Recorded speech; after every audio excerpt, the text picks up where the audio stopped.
Γεια σας. Γεια σας φίλοι μου. Γεια σας. Πώς είστε? Ελπίζω να είστε καλά.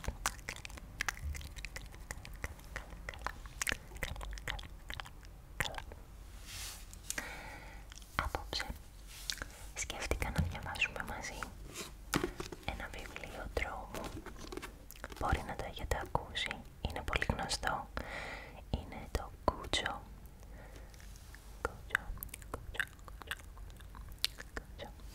Από Stephen King. Και θα κάνω και λίγο tapping στο βιβλίο και στο μικρόφωνο κατά τη διάρκεια του βίντεο.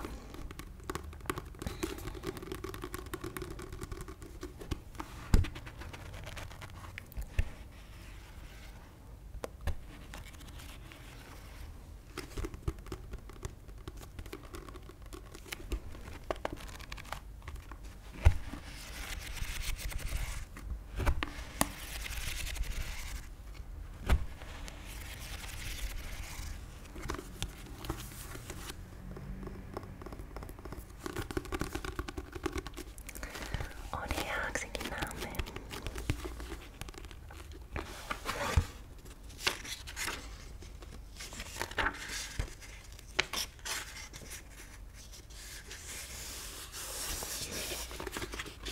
Θα διαβάσω και αυτό εδώ στην αρχή γιατί είναι πολύ γλυκό. Πριν μπούμε στα τρομακτικά. Το βιβλίο αυτό είναι για τον αδερφό μου, τον David, που με κρατούσε από το χέρι για να περάσουμε τη West Brown Street και μου έμαθε πώς να φτιάχνω ελικοπτεράκια με παλιές κρεμάστρες. Το κόλπο ήταν τόσο καλό που δεν σταμάτησα ποτέ να το κάνω. Σ' αγαπώ, David.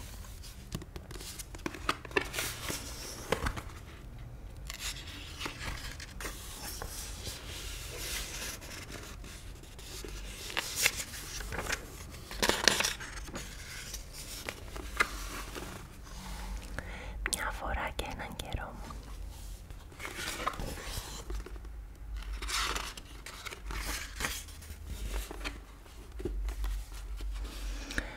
Όχι πολύ παλιά, ένα τέρας ήρθε στη μικρή πόλη Castle Rock του Maine.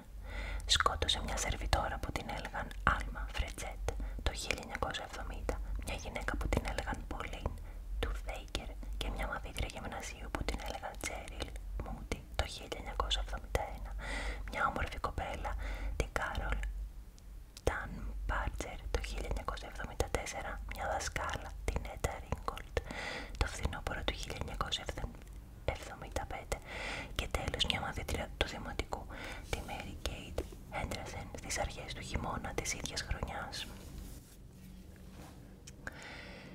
Δεν ήταν λυκάνθρωπος ευρικόλακας, ούτε στοιχείο ή κάποιο κατονόμαστο πλάσμα από το μαγεμένο δάσος ή από τις παγωμένες στέπες. Ήταν ένας απλός αστυνομικός, ο Frank Todd, με ψυχολογικά και σεξουαλικά προβλήματα. Ένας καλός άνθρωπος, ο John Smith, αποκάλυψε το όνομά του, κάνοντας κάτι μαγικά, αλλά πριν προλάβουν να τον συλλάβουν, ίσως και να ήταν καλύτερα έτσι, ο Frank Todd αυτοκτόνησε. Το σοκ ήταν μεγάλο, φυσικά, αλλά κυρίως επικράτησε αγαλίαση στη μικρή πόλη, γιατί το τέρας που είχε στοιχειώσει τόσο πολλά όνειρα ήταν νεκρό επιτέλους. Οι εφιάλτες μιας ολόκληρης πόλης θαύτηκαν μαζί με τον Frank Todd. Αλλά ακόμη και στη φωτισμένη εποχή μας, όπου οι περισσότεροι γονείς γνωρίζουν τι ψυχολογικά τραύματα μπορεί να προκαλέσουν στα παιδιά τους, όλο και κάποιος γονιός θα υπήρχε στο Castle Rock ή μια γιαγιά ίσως που θα απειλούσε τα παιδιά ότι θα τα έπαιρνε ο Frank Todd αν δεν πρόσεχαν ή αν δεν έκαναν ησυχία. Και σίγουρα γινόταν αμέσως ησυχία όταν τα παιδιά κοίταζαν προς τα σκοτεινά παράθυρά τους.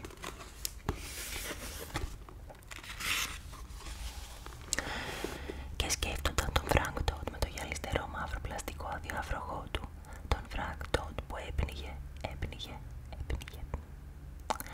Είναι κάπου εκεί έξω, σαν να ακούω τη γιαγιά να λέει ψιθυριστά, ενώ ενώ ο άνεμος σφυρίζει στην καμινάδα και σέρνεται γύρω από το καπάκι του παλιού τσαγερού πάνω στο μάτι της κουζίνας. Αυτός είναι εκεί έξω και αν δεν είστε καλά παιδιά, μπορεί να δείτε το πρόσωπό του στο τζάμι του δωματίου σας όταν θα έχουν κοιμηθεί όλοι εκτός από εσάς.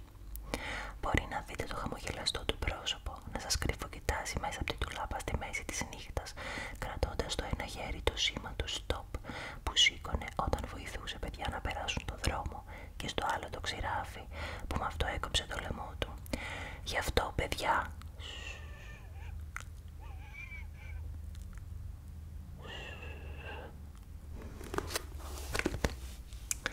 για τους περισσότερους το ζήτημα έλυγε εκεί. Σίγουρα υπήρχαν παιδιά που έβλεπαν εφιάλτες ή έμεναν ξάχρυπνα για σιγουριά και το έρημο πια σπίτι του τότε.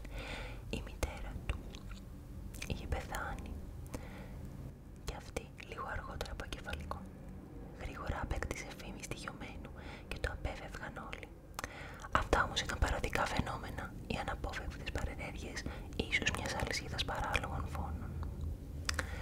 Και ο καιρός περνούσε. Πέρασαν 5 χρόνια. Το τέρας είχε φύγει, το τέρας ήταν νεκρό. Ο Φρανκ τότε σάπισε μέσα στο φέρετρό του. Μόνο που τα τέρατα δεν πεθαίνουν ποτέ. Λυκάνθρωποι, βρικόλακες, στοιχιά, ακατονόμαστα πλάσματα των έρημων τόπων. Το τέρας δεν πέθανε ποτέ. Και ξαναγύρισε στο Castle Rock το 1980.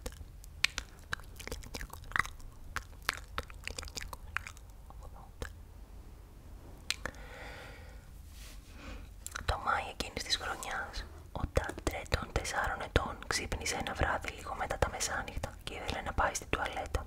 Σηκώθηκε από το κρεβάτι του και προχώρησε μισοκοιμισμένος προς το λευκό φως που σχημάτισε μια φαρδιά λωρίδα στη μισάνυχτη πόρτα. Κατεβάζοντας ήδη το παντελόνι της πιτσάμας του στον δρόμο. Κατούρισε με την ψυχή του, τράβηξε το καζανάκι και ξαναγύρισε στο κρεβάτι του. Μάζεψε τα σκεπάσματα ως το λαιμό του και τότε ήταν που είδε το πλάσμα μέσα στην τουλάπα του. Χαμηλά στο πάτωμα ήταν με κάτι πελώριους ώμους που φούσκωναν πάνω από το γερμένο κεφάλι του, με κάτι μάτια που γυάλισαν σαν αναμένα κάρβουνα, κάτι που ήταν σαν μισός άνθρωπος και μισός λύκος. Εκείνα τα μάτια γύρισαν και τον ακολούθησαν όπως ανασηκώθηκε στο κρεβάτι του, σκασμένος για κατούριμα, με τις τρίχες στο σβέρκο του όρθιες και την ανάσα του να βγαίνει σαν ψηλό σφύριγμα από το λαιμό του. 2 μάτια τρελά που γελούσαν, που υπόσχονταν φρικτό θάνατο και μουσική απορλιαχτά που δεν θα άκουγε ποτέ κανείς.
κράτησαν ανάμεσά τους, το παρηγόρησαν όσο καλύτερα μπορούσαν. Ακολούθησε το γνωστό τελετουργικό των γονιών. Του εξήγησαν ότι δεν υπάρχουν τέρατα, ότι είχε δει απλώς ένα κακό όνειρο. Η μαμά του εξήγησε πως μερικές φορές οι σκιές μοιάζουν με τα άσχημα πράγματα που δείχνουν καμιά φορά η τηλεόραση ή τα κόμιξ. Και ο παπάς του είπε πως όλα ήταν εντάξει και πως μέσα στο καλό του σπίτι τίποτε δεν θα μπορούσε ποτέ να του πειράξει. Ο Τάτ κούνησε το κεφάλι του καταφατικά και συμφώνησε ότι έτσι ήταν, αν και ήξερε ότι δεν ήταν έτσι.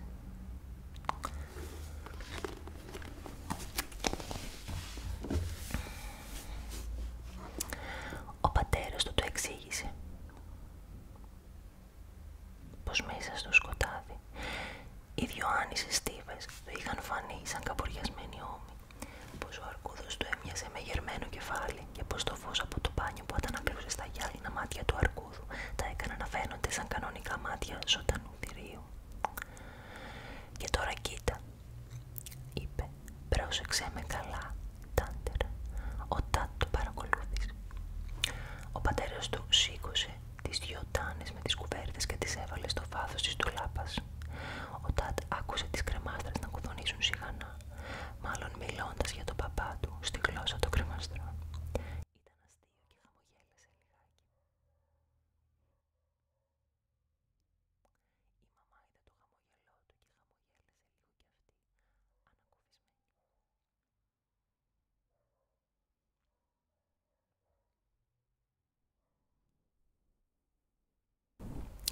Ο παπάς βγήκε από την ντουλάπα, πήρε τον αρκούδο και τον έβαλε στην αγκαλιά του Τάτ. Και τελευταίο και σπουδαιότερο, είπε ο παπάς με μια αστεία βαθιά υπόκλιση που έκανε. Και το Τάτ και τη μαμά να χασκογελάσουν. Η αυτής έξωγό της, η καρέκλα.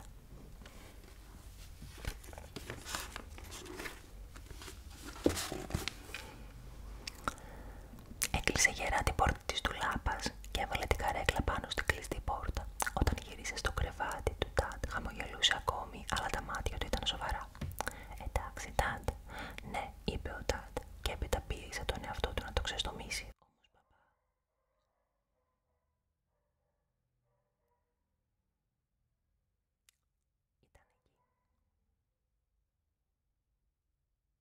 Ήταν εκεί, το είδα, αλήθεια. Το μυαλό σου είδε κάτι, Τάτ, είπε ο παπάς και το μεγάλωσε στο χέρι του, χάιδεψε τα μαλλιά του Τάτ. Εσύ με τα μάτια σου δεν είδες ένα τέρας μες στην ντουλάπα σου, ένα πραγματικό τέρας. Δεν υπάρχουν τέρατα. Υπάρχουν μόνο στα παραμύθια και μέσα στο μυαλό σου. Ο Τάτ τους κοίταξε, μια τη μητέρα του και μια τον πατέρα του, τα μεγάλα πολύ αγαπημένα πρόσωπά τους. «Αλήθεια, αλήθεια», είπε η μαμά του, «και τώρα θέλω να σηκωθείς και να πας να κάνεις τα τζίζα σου, παλικαρά μου». «Πήγα, γι' αυτό ξύπνησα». «Τότε λοιπόν», είπε η μαμά, «επειδή οι γονείς ποτέ δεν σε πιστεύουν, κάν το ξανά για χατήρι μου». «Τι λες?» Έτσι ο Τάτ πήγε στο μπάνιο, όπου η μαμά, αφού τον είδε να κάνει 4 σταγόνες ακριβώς, χαμογέλασε και του είπε, «Είδες, αφού ήθελες να πας». Ο Τάτ παραιτημένος συμφώνησε με ένα γνέψιμο, γύρισε στο κρεβάτι του, τον σκέπασαν, του έδωσαν φυλάκια. Και καθώς η μητέρα και ο πατέρας του προχωρούσαν προς την πόρτα, ο φόβος ήρθε και τον τύλιξε ξανά σαν κρύα υγρή ομίχλη. Σαν σάβανο που μύρισε σίγουρο θάνατο. Αχ, όχι, σκέφτηκε, και μετά τίποτα άλλο, παρά μόνο αχ, όχι, αχ, όχι, αχ, όχι. Ο πατέρας του ίσως να κατάλαβε κάτι, γιατί στράφηκε με το ένα χέρι στο διακόπτη και του ξαναείπε, «Δεν υπάρχουν τέρατα, Τάτ».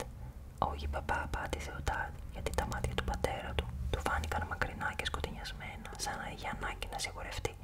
«Δεν υπάρχουν τέρατα, εκτός από αυτό στην ντουλάπα».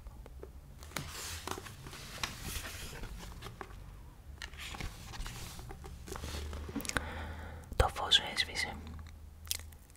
«Καληνύχτα, Τάτ. Καληνύχτα, Τάτ». Η φωνή της μητέρας του έφτασε στα αυτιά του ανάλαφρη, σιγανή, και της απάντησε φωνάζοντάς της με το μυαλό του, «Μαμά, πρόσεχε, τρώνε γυναίκες. Σε όλα τα έργα πιάνουν γυναίκες, τις πάνε κάπου μακριά και τις τρώνε.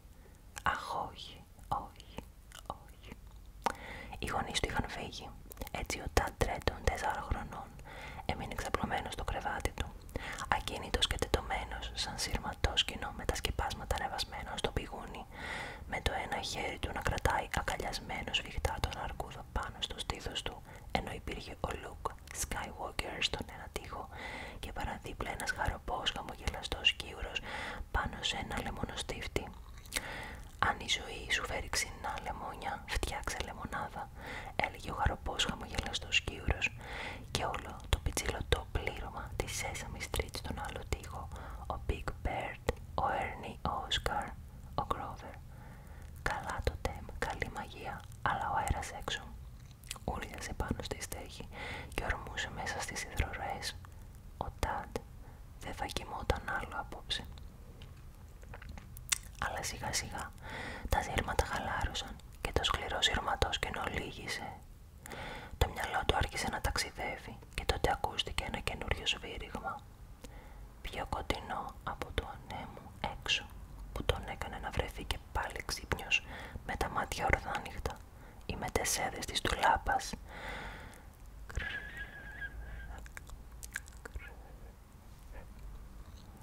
Ένας ψηλός ήχος, τόσο ψηλός που ίσως μόνο οι σκύλοι και τα μικρά παιδιά που ξαγρυπνάνε τη νύχτα με τα μάτια ορθάνυχτα μπορούσαν να τον ακούσουν.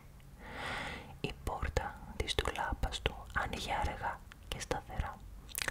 Ένα νεκρό στόμα άνοιγε μέσα στο σκοτάδι, πόντο-πόντο, σπιδαμή προς σπιδαμή. Το τέρας βρισκόταν μέσα σε εκείνο το σκοτάδι. Ήταν κουλουριασμένο εκεί όπου ήταν κουλουριασμένο και πριν και του χαμογελούσε, ενώ οι πελώροι καπουριαστοί ώμοι του ξεπετάγονταν πάνω από το γερμένο κεφάλι και τα κόκκινα μάτια του έλαπαν κουτοπώνυρα. «Σου το είχα πει ότι θα έφευγα, Ταντ», το ψιθύρισε. «Πάντα φεύγουν στο τέλος. Κι εγώ μπορώ να ξαναέρχομαι. Μ' αρέσει να ξαναέρχομαι. Μ' αρέσεις κι εσύ, Ταντ. Θα έρχομαι κάθε βράδυ τώρα. Νομίζω και κάθε βράδυ θα έρχομαι λίγο πιο κοντά στο κρεβάτι σου. Και λίγο πιο κοντά. Μέχρι που κάποια νύχτα πρώτου προλάβεις και φωνάξεις για να έρθουν, θα ακούσεις το γρίλισμα ακριβώς δίπλα σου, Ταντ. Και θα είμαι εγώ που θα σου ορμήσω και θα σε φάω και θα βρεθείς μέσα μου». Ο Ταντ κοίταζε το πλάσμα μέσα στην τουλάπα του, υπνοτισμένος από το γοητείο του τρόμου. Υπήρχε κάτι σχεδόν γνώριμο, και αυτό ήταν το χειρότερο, αυτό το σχεδόν γνώριμο. Γιατί είμαι τρελός, Ταντ, και είμαι εδώ. Ήμουν εδώ από πάντα. Κάποτε με έλεγαν Φρανκ Τόντ και σκότωνα γυναίκες και μπορεί και να τις έτρωγα. Ήμουν εδώ από πάντα. Είμαι παντού. Δεν μου ξεφεύγει τίποτα. Είμαι το τέρας, Ταντ, ο παλιόφιλος, το τέρας, και γρήγορα θα σε πιάσω, Ταντ. Με νιώθεις που έρχομαι πιο κοντά, πιο κοντά. Το πράγμα μέσα στη τουλάπα ίσως του μιλούσε με τη δική του ψιθυριστή ανάσα, ή ίσως η φωνή του ήταν η φωνή του ανέμου. Όπως και αν ήταν, δεν είχε σημασία. Ο Ταντ άκουγε τα λόγια του μεθυσμένος από τρόμο, έτοιμος να λιποθυμήσει, αλλά εντελώς ξύπνιος. Κοίταζε το σκοτεινό μου χθηρό πρόσωπο που σχεδόν αναγνώρισε. Δεν θα κοιμόταν άλλο απόψε. Μπορεί να μην ξανακοιμόταν ποτέ πια. Αλλά κάποια στιγμή αργότερα, κάπου ανάμεσα στους 12 χτύπους και στον ένα που σημαίνει ότι η ώρα ήταν 1, ο Ταντ, ίσως επειδή ήταν πολύ μικρός, άρχισε πάλι να χλαρώνει. Ο ελαφρύς ύπνος του, όπου το κυνηγούσαν πλάσματα τρίγωτα και καπούρικα με άσπρα και μένα δόντια, έγινε γρήγορα ύπνος βαθύς, χωρίς όνειρα. Ο αέρας είχε πιάσει ατέλειωτη κουβέντα με την υδροροή. Μια λεπτή άσπρη φέτα ανοιξιάτικου φεγγαριού ανέβηκε στον ουρανό, κάπου πολύ μακριά, σε κάποιο ακίνητο λιβάδι της νύχτας, μπροστά στη γραμμή των πεύκων που όρισε μια βαρδιά λωρίδα δάσους. Ένα σκύλος γάβγισε άγρια και έπειτα σώπασε. Και στη τουλάπα του Ταντ Τρέντον, κάτι με κόκκινα μάτια φιλούσε σκοπιά. «Εσύ ξανά βάλες τις κουβέρτες εκεί που ήταν?» ρώτησε η Ντόνα το σύζυγό της το επόμενο πρωί. Στεκόταν μπροστά στην κουζίνα και έψινε μπέικον. Ο Ταντ ήταν στο άλλο δωμάτιο, όπου έβλεπε το κοντά στην αγραφήση στη τηλεόραση, τρώγοντας ένα μπολ Twinkles. Τα Twinkles ήταν δημητριακά της Sharp και οι Τρέντον έπαιρναν όλα τα δημητριακά της Sharp δωρεάν. Έκανε ο Βικ. Ήταν βυθισμένος στην αθλητική εφημερίδα του. Νεοϊορκέζος μεταφυτευμένος στο Μέιν, αντιστεκόταν μέχρι στιγμής με επιτυχία στον πυρετό των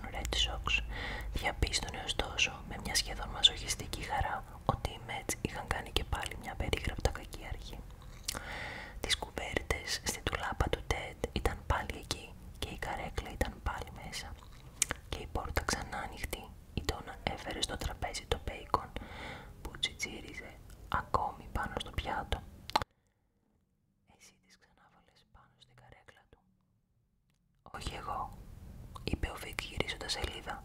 Μάλλον θα έχουν κανένα συνέδριο η σκόρη. Περίεργο, πρέπει να τις ξανάβαλε αυτός. Ο Βικ άφησε κάτω την εφημερίδα και κοίταξε τη γυναίκα του. Τι θέλεις να πεις, Ντόνα? Θυμάσαι το κακό όνειρο χθες βράδυ? Ξεχνιέται τέτοιο πράγμα. Νόμιζα πως θα πέθαινε από την τρομάρα του ο μικρός. Η Ντόνα συμφώνησε κουνώντας το κεφάλι της. Νόμιζε πως οι κουβέρτες ήταν κάτι σαν... Ανασήκωσε τους ώμους της. Παππούλας, είπε ο Βικ με ένα ψεύτικο χαμόγελο.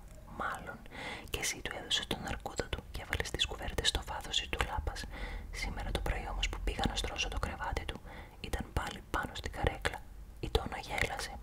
Κοίταξα μέσα και για μια στιγμή μου φάνηκε... Τώρα ξέρω από πού το πήρε ο μικρός, είπε ο Βικ και ξανά πιάσε την εφημερίδα του. Έριξε μια λοξιέρα τρυφερή ματιά στη Ντόνα. Σιγά μην έφταιγαν τα 3 hot dog. Αργότερα, αφού ο Βικ είχε φύγει για τη δουλειά, η Ντόνα ρώτησε τον Τάτ γιατί είχε ξαναβάλει την καρέκλα μέσα στην τουλάπα με τις κουβέρτες πάνω της, αφού τον είχαν τρομάξει τόσο πολύ τη νύχτα. Ο Τάτ σήκωσε τα μάτια και την κοίταξε. Το μόνιμα χαρούμενο και ζωηρό προσωπάκι του ήταν χλωμό και η έκφρασή του επιφυλακτική. Το βιβλίο του με τις ζωγραφιές από το πόλεμο των άστρων ήταν ανοιχτό μπροστά του. Χρωμάτισε μια σκηνή από τη διαστημική κατίνα και γέμισε με πράσινο κραγιόνι τη φιγούρα του Κρήτου. Δεν την έβαλα εγώ, είπε. Τάτα, αν δεν την έβαλες εσύ, ούτε ο παπάς, ούτε εγώ, τότε... Την έβαλε το τέρας, είπε ο Τάτ. Το τέρας στην τουλάπα μου. Και έσκυψε ξανά στη ζωγραφιά του. Η Ντόνα στάθηκε και τον κοίταζε ανήσυχη και λίγο τρομαγμένη. Ήταν πανέξυπνο παιδί και ίσως παρά είχε ζωηρή φαντασία. Τα νέα δεν ήταν και τόσο καλά. Έπρεπε να μιλήσει οπωσδήποτε στο Βικ γι' αυτό απόψε. Να το συζητήσουν πολύ. Τάτ, θυμίσου τι σου είπε ο πατέρας σου. Το συμβούλεψε τώρα ότι δεν υπάρχουν τέρατα. Την ημέρα δεν υπάρχουν, είπε ο μικρός και της χαμογέλασε τόσο ανοιχτά και τόσο γλυκά που διαλύθηκαν μόνο μιας όλοι οι φόβοι της. Του ανακάτωσε τα μαλλιά και τον φίλησε στο μάγουλο. Η Ντόνα είχε σκοπό να μιλήσει στο Βικ, αλλά έπειτα ήρθε ο Στιβ Κέπ την ώρα που ο Τάτ ήταν στο παιδικό σταθμό και μετά το ξέχασε. Την ίδια νύχτα ο Τάτ είδε πάλι κακό όνειρο και άρχισε να τσιρίζει πως μέσα στην τουλάπα του ήταν αυτό το πράγμα, το τέρας, το τέρας. Η πόρτα της τουλάπας ήταν μισάνοιχτη και οι κουβέρτες ήταν πάνω στην καρέκλα. Αυτή τη φορά ο Βικ της ανέβασε στη σοφίτα και τη στίβαξε μέσα στην τουλάπα που υπήρχε εκεί. Το κλείδωσα, Τάντερ, είπε ο Βικ φιλώντας το γιο του. Τώρα δεν έχεις τίποτα να φοβηθείς πια. Πέσε για ύπνο και όνειρα γλυκά. Αλλά ο Τάτ έμεινε ξύπνιος πολλή ώρα. Ακόμη και πριν κοιμηθεί, η πόρτα της τουλάπας άνοιξε ξανά με έναν ύπουλο.